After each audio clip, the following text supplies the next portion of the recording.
Hello વિદ્યાર્થી મિત્રો, એજ્યુકટેકનો ચેનલમાં આપનું સ્વાગત છે। આજે આપણે શીખીશું ધોરણ 10ની આજરોજ લેવાયેલી ગુજરાતીની એકમ કસોટીનું સોલ્યુશન તારીખ 8/8/2024ની સંપૂર્ણ પ્રશ્ન બેંકનું સોલ્યુશન અહીં આપણે શીખીશું। તો ચાલો શીખીએ ધોરણ 10 ગુજરાતી એકમ કસોટી પ્રશ્ન બેંક સોલ્યુશન।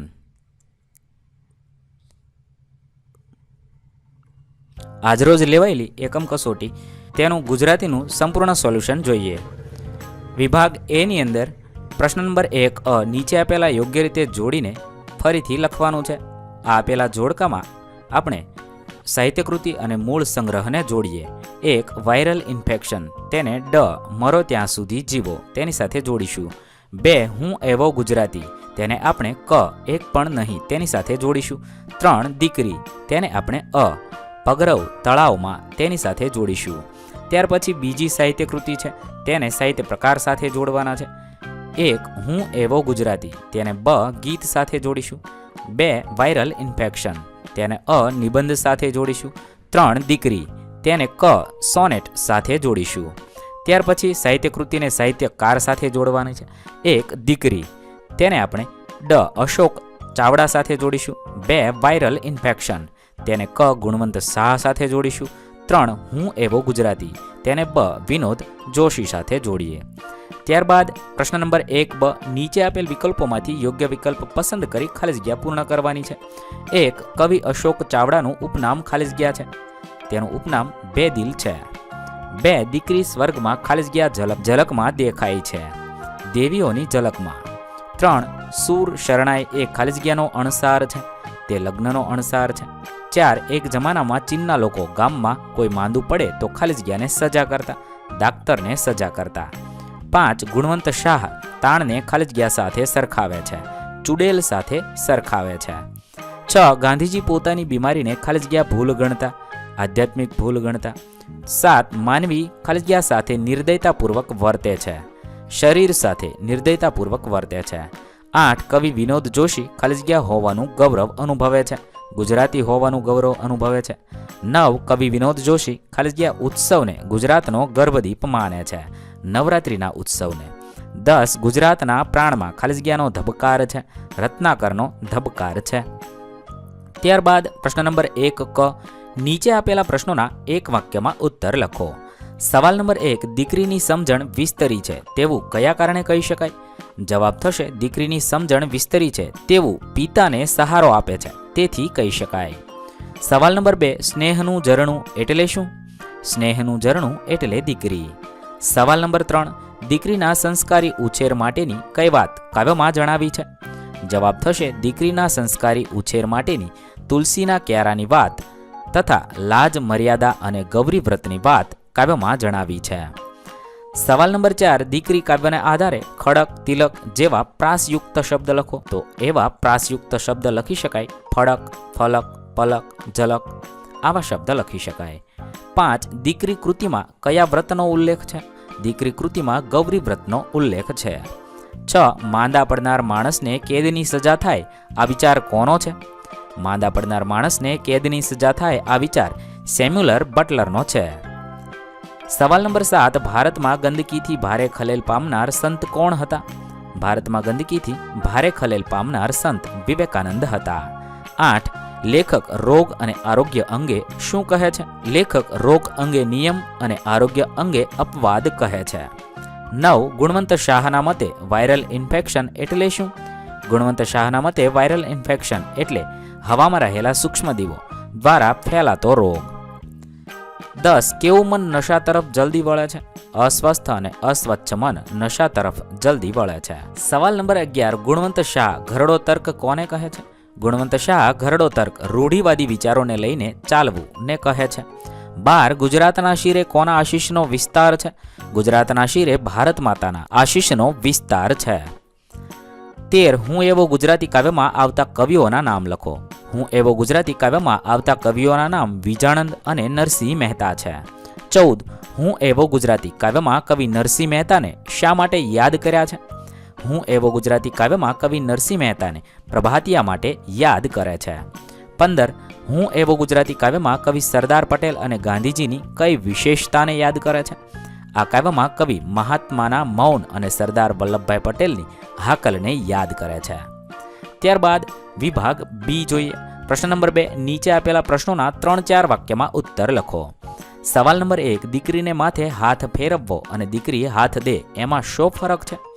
જવાબમાં લખી શકાય, દીકરીને માથે હાથ ફેરવવો એટલે પિતાએ દીકરીને વાત્સલ્ય પૂરું પાડવું. એ જ દીકરી મોટી થાય અને પિતાને હાથ આપે એટલે સમજપૂર્વક પિતાને એમના જીવનમાં પૂરક થાય, મદદ કરે. આમ દીકરી પ્રત્યેની પિતાની જવાબદારી અને બદલામાં દીકરીની પિતા પ્રત્યેની સમર્પણ ભાવના કાવ્યમાં વ્યક્ત થઈ છે. સવાલ નંબર 2, કોતરે છે કોઈ વર્ષોથી ખડકમાં દીકરી. પંક્તિનો ભાવ સ્પષ્ટ કરો. કોતરે છે કોઈ વર્ષોથી ખડકમાં દીકરી, એનો ભાવાર્થ છે ખડકમાંથી શિલ્પ કોતરાય એમ મા બાપ દીકરીને ઉછેર કરે છે. 3, ઉછરે છે રોજ કાયમથી ફડકમાં દીકરી દ્વારા કવિ શું સૂચવે છે? દીકરી મા બાપને ત્યાં ઉછરે છે ત્યારે એના ઉછેરમાં કેટલાક સામાજિક બંધનો હોય છે. દીકરા જેટલી સ્વતંત્રતા એને મળતી નથી. તે ભય અને બંધનો સાથે ડરતા ડરતા જીવે છે. તેથી કવિ કહે છે કે દીકરી ફડકમાં ઉછરે છે. 4, લેખક કઈ બાબતોને તંદુરસ્ત સમાજની મર્યાદાઓ ગણાવે છે? કીડિયારાની જેમ ઓપીડી પુષ્કળ દર્દીઓથી ઉભરાય એ સભ્ય સમાજની મર્યાદા છે. અનાથ આશ્રમમાં બાળકોની અને ઘરડા ઘરમાં વૃદ્ધોની સંખ્યા વધે એ પણ તંદુરસ્ત સમાજની મર્યાદા છે. 5, લેખકના મતે ઘરમાં કોનો પ્રેમ મળવાથી માણસ વ્યસની બનતો અટકી જશે? લેખકના મત પ્રમાણે માણસને ઘરમાં મા, બહેન, ભાભી, પિતા, મિત્ર કે પત્ની તરફથી પ્રેમ મળવાથી વ્યસન કરનાર વ્યક્તિ વ્યસની બનતો અટકી જાય છે. 6, રોગના મૂળમાં સમજણનો અભાવ છે, ટૂંકમાં ચર્ચો. તેનો જવાબ થોડો લાંબો થવાથી તમે વિડીયોને પોઝ કરી અને જવાબ લખશો. સવાલ નંબર 7, લેખક હૃદયરોગના કયા કયા કારણો દર્શાવે છે? લેખક હૃદયરોગના હુમલા વિશે જણાવે છે કે હૃદયરોગનો હુમલો આવવાના કારણ છે માણસ પોતાના શરીરને પોટલું સમજી કલાકો સુધી ઓફિસમાં બેસીને કામ કર્યા કરવું, આહાર વિહારની કુટેવોને લીધે, ગમે તે સમયે ગમે તેવું અને ગમે તેટલું ખાવું, સુખી લોકોના બેવડુપણાના લીધે પરસેવો વળતો નથી, તેના કારણે હૃદયરોગ આવી શકે છે. 8, ગાંધીજીના સત્યરૂપી મૂલ્યને આયુધની ઉપમા શા માટે આપી છે? કવિએ ગાંધીજીના સત્યને આયુધ કહ્યું છે. વિશ્વમાં અનેક યુદ્ધો જાત જાતના આયુધોથી લડાયા છે અને ભવિષ્યમાં પણ લડાશે, પરંતુ આ સત્યરૂપી આયુધની વિશેષતા એ છે કે ગાંધીજીએ એનાથી બ્રિટિશરોને ધ્રુજાવ્યા હતા અને ભારતને આ સત્યરૂપી આયુધને કારણે જ સ્વતંત્રતા મળી હતી. વિશ્વના ઇતિહાસમાં આ એક અનોખી ઘટના છે, માટે કવિએ ગાંધીજીના સત્યરૂપી મૂલ્યને આયુધની ઉપમા આપી છે. સવાલ નંબર 9, ગુજરાતીઓના શ્વાસમાં અને પ્રાણોમાં શું રહેલું છે? ગુજરાતી વ્યક્તિના શ્વાસોમાં ચરોતરની મહીસાગર નદીના પાણી વહે છે એટલે એમનામાં એ પાણીનું ખમીર છે. એમના પ્રાણોમાં રત્નાકર ધબકે છે એટલે કે એમનું જીવન રત્નાકર જેવું સમૃદ્ધ છે. સવાલ નંબર 10, કવિ ગુજરાતીને મહાજાતિ શા માટે કહે છે? ગુજરાતી પ્રજા સાહસિક પ્રજા છે, વિરલ છે, અનન્ય છે. દેશ વિદેશમાં એની ખ્યાતિ છે. કહેવાય છે કે જ્યાં જ્યાં વસે ગુજરાતી ત્યાં સદાકાળ ગુજરાત. આમ સમગ્ર વિશ્વમાં વિસ્તરતી જતી ગુજરાતીઓની બોલબાલાને લીધે કવિ ગુજરાતીને મહાજાતિ કહે છે. ત્યારબાદ નીચેના પ્રશ્નોના 8-10 લીટીમાં ઉત્તર આપો. સવાલ નંબર 1, દીકરીના ઉછેર વિશે તમારા મંતવ્યો જણાવો. અહીંયા છે જવાબ લાંબો થવાથી તમે જવાબ વિડીયોને પોઝ કરીને લખી શકો છો. સવાલ નંબર 2, દીકરી કાવ્યનો મધ્યવર્તી વિચાર સ્પષ્ટ કરો. તમે આ મુજબ જવાબ લખશો. સવાલ નંબર 3, વાયરલ ઇન્ફેક્શન કૃતિને આધારે આરોગ્ય જાળવણી માટેના તમારા વિચારો લખો.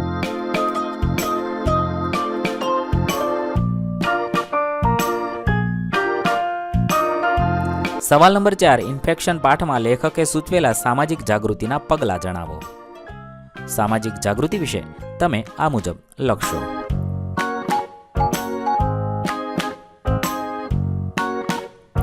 સવાલ નંબર 5, હું એવો ગુજરાતી કાવ્યમાં ગુજરાતી પોતે ગુજરાતી હોવાનું ગૌરવ કયા કયા કારણોસર અનુભવે છે?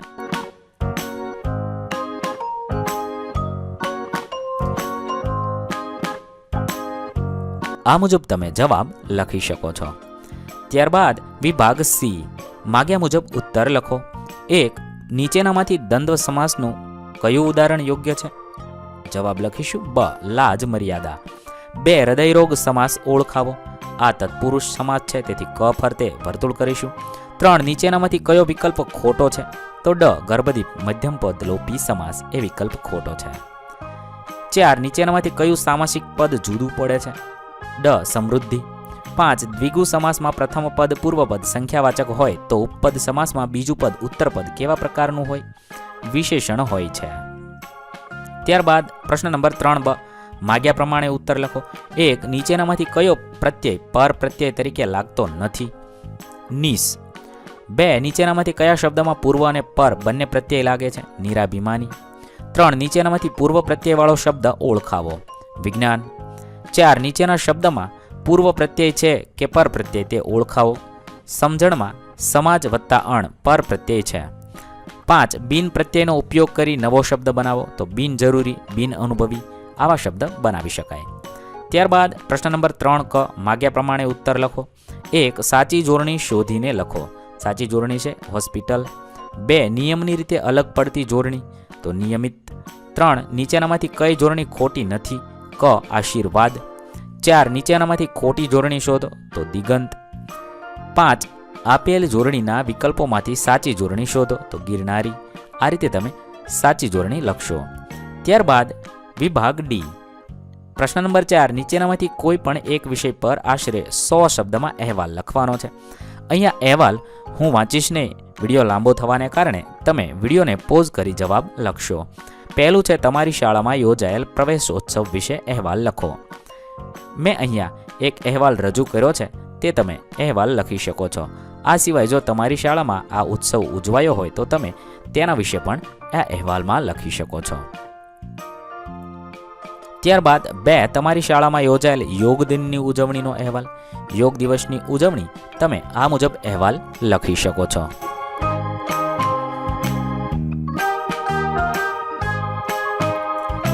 ત્રણ વૃક્ષારોપણ વિશેનો અહેવાલ લખો. વૃક્ષારોપણ વિશેનો એક નમૂનારૂપ અહેવાલ મેં અહીંયા લખ્યો છે. તમે તમારી જાતે તમારી શાળામાં ઉજવાયેલા વૃક્ષારોપણ વિશે લખી શકો છો. 4 વય નિવૃત્ત શિક્ષકનો વિદાય કાર્યક્રમ, તેનો અહેવાલ આ મુજબ તમે લખી શકો છો.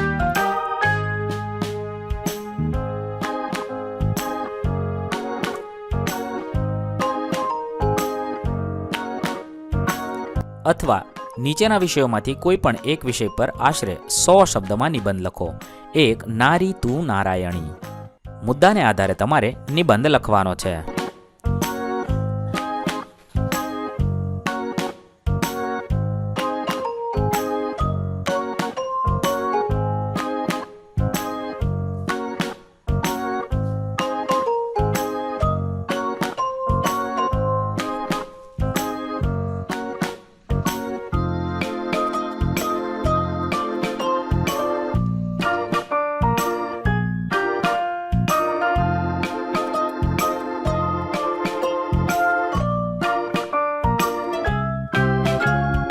બે શૈશવના સંસ્મરણો.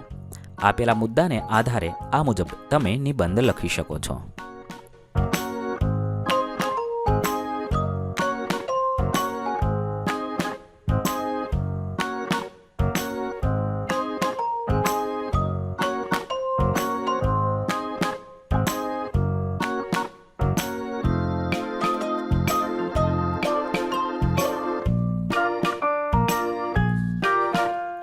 ત્રણ જીવનમાં રમતગમતનું મહત્વ. આપેલા મુદ્દાને આધારે તમે આ મુજબ નિબંધ લખશો. તમે તમને મનગમતો યોગ્ય રીતે નિબંધ લખી શકો છો.